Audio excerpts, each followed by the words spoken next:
Another eventful day in the West Bank, and the latest series of events started with the killing of two brothers of two Israeli settlers yesterday by supposedly a Palestinian assailant close to the Palestinian town of Huwara. And yesterday night, about 400 Israeli settlers decided to enter that Palestinian town of Huwara and torch houses and cars. Tear gas was used by the Israeli army. One Palestinian was shot dead in the city of Evyatar.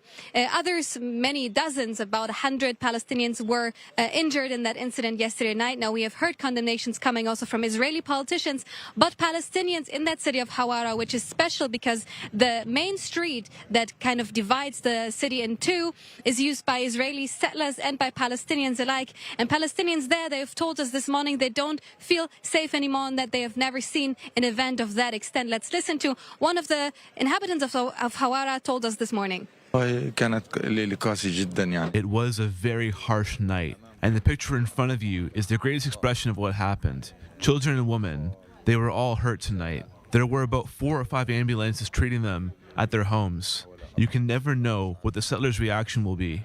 And what happened tonight was the biggest expression of racism and arrogance in which they are. You could say it's the first time we've seen something like this in Huwara. Huwara is a safe village in coexistence. The settlers come to our shops, eat, drink, buy, and shop. But the hidden hatred in their hearts, we did not expect from them. It's a hard thing to believe.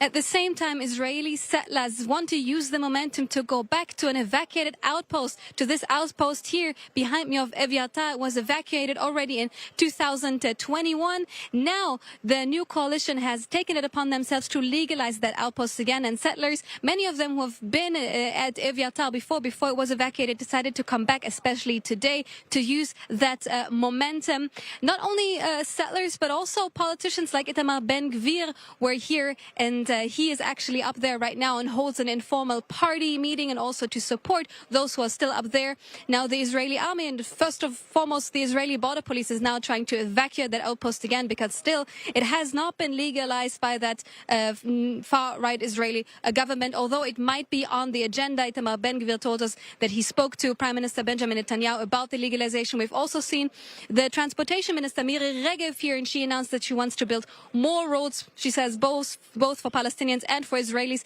in the West Bank. But apart from politicians, there are families here, families who feel connected to that outpost of Evyatar, who have been here before. And we spoke to one mother before about why it is so important for her to come back now. We are here. We are not leaving. We are here with our 10 children. We will be here until we return to our home. Even now they are trying to take us out. This is not a violation of the law. On the contrary, the law requires elected officials to fulfill their obligations. We have not broken any law, and we have no intention of breaking any law. We are here by law. As of now, the operation by the Israeli border police is still ongoing to evacuate that outpost again. But there are tense times ahead. In a few weeks, the Muslim holy month of Ramadan is going to begin, and it's going to be interfering with Passover. So both Israelis and Palestinians are prepared for tense times.